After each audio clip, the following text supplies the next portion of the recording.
வணக்கம், நான் உங்க சித்த மருத்துவர் இனியா பிரியதர்ஷினி. இன்னைக்கு நிறைய தேவைகளும் ஆசைகளும் நிறைய ஆயிடுச்சு. ஆசைகள்ன்றதை விட தேவைகளுக்கு நாம ஈர்க்க வேண்டிய விஷயங்கள் நிறைய இருக்கு. அப்போ உங்களுடைய தேவைகளுக்கும் ஆசைகளுக்கும் நிறைய மேனிஃபெஸ்டேஷன் டெக்னிக்ஸ் ஃபாலோ பண்ணியிருப்பீங்க. ஆனா எல்லாமே எல்லாருக்கும் கிடைக்குதா, எல்லாத்தையும் ஈர்க்க முடியுதா, இந்த மேனிஃபெஸ்டேஷன் ஒர்க் ஆகுதா அப்படின்னா கொஸ்டின் மார்க் தான். ஏன்னா எல்லாருக்கும் எல்லாமே கிடைச்சிடாது இல்லையா? ஸோ இப்போ இது எல்லாருக்கும் ஒர்க் ஆகக்கூடிய ஈஸியா குயிக்கா 100% ரிசல்ட் தரக்கூடிய 3 டெக்னிக் சொல்லி தரப்போறேன். இந்த மேனிஃபெஸ்டேஷன் எப்படி நடக்குது அப்படின்னா, நம்மளுடைய சப்கான்ஷியஸ்ல நமக்கு தேவையானதை நம்ம ஈர்க்கிறத நம்ம சப்கான்ஷியஸ் ரெக்கார்ட் பண்ணா மட்டும்தான் இந்த மேனிஃபெஸ்டேஷன் சக்சஸ்ஃபுல் ஆகும்.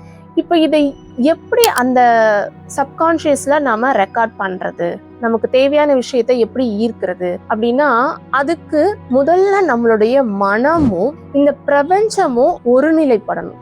ரெண்டுமே கனெக்ட் ஆகணும். மனம் பிரபஞ்சத்தோட எப்ப கனெக்ட் ஆகும் அப்படின்னா, மனம் ஒருநிலைப்படும் போது, மனம் ஒருநிலைப்பட்டு மனம் அமைதியாகும் போது மட்டும்தான் இந்த பிரபஞ்சத்தோட மனம் கனெக்ட் ஆகும். இப்படி பிரபஞ்சத்தோட நாம எப்படி கனெக்ட் பண்ணலாம் அப்படின்ற டெக்னிக்கை நாம தெரிஞ்சுக்கிட்டோம் அப்படின்னா மேனிஃபெஸ்டேஷன் ரொம்ப ஈஸி. ஸோ இப்போ அந்த மாதிரி கனெக்ட் பண்ற டெக்னிக்ஸை தான் நான் இன்னைக்கு சொல்லி தரப்போறேன். ஃபர்ஸ்ட் டெக்னிக் இம் சாண்டிங். இம் சாண்டிங் மூச்சை நல்லா ஆழமா இழுத்து இம் சாண்ட் பண்றோம். 9 மினிட்ஸ் பண்றோம், 9 days பண்றோம். இந்த மாதிரி ஃபாலோ பண்ணிட்டு இருக்கும்போது, அதாவது புயலுக்கு பின் அமைதி எப்படி கிடைக்குதோ அதே போலதான் இந்த இம் சாண்ட் பண்ணும்போது மனம் அமைதியாகுது, நமக்கு தேவையானதை ஈர்க்க முடியுது. ரெண்டாவது டெக்னிக் பிரீத் கான்ஷியஸ். இந்த மூச்சை எவ்வளோ நேரம் கவனிக்கலாம் அப்படின்னா 9 மினிட்ஸ் மூச்சை நம்ம கவனிச்சு உட்கார்ந்துருக்கோம். 9 days இதை ஃபாலோ பண்றோம்.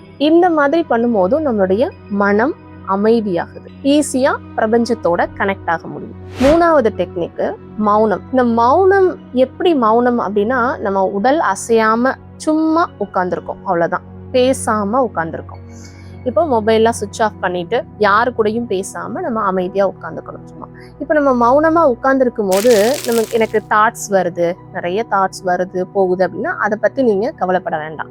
ஏன்னா தாட்ஸ் வரலாம் போகலாம், அதை பத்தி நமக்கு தேவையே இல்லை. நம்ம மௌனமா அமைதியா உட்கார்ந்துருக்கோம் அசையாம, அவ்வளவுதான். ஸோ இந்த டெக்னிக்லயும் மௌனமா இருக்கும் போது நம்மளுடைய மனம் அமைதியா. இந்த 3 டெக்னிக்ஸ்லயுமே பார்த்தோம் அப்படின்னா மனம் அமைதியாகுது, மனம் பிரபஞ்சத்தோட கனெக்ட் ஆகுது. இந்த 3 டெக்னிக்கையுமே எப்போ ஃபாலோ பண்ணலாம் அப்படின்னா எனி டைம் ஃபாலோ பண்ணலாம். ஏன்னா பிரம்ம முகூர்த்ததெல்லாம் பண்ணணும் அப்படிலாம் கிடையவே கிடையாது. ஏன்னா இந்த டெக்னிக் ஃபாலோ பண்ணும்போது எப்படினாலும் நம்ம பிரபஞ்சத்தோட கனெக்ட் ஆயிடுவோம். அப்படின்றதுனால நீங்க எனி டைம் பண்ணலாம். பட் ஒரே ஒரு விஷயம் என்னன்னா, ஒரே டைம் ஃபாலோ பண்ணணும்.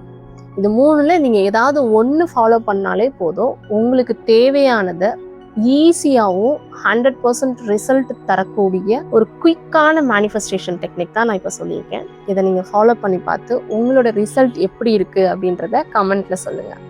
தேங்க்யூ.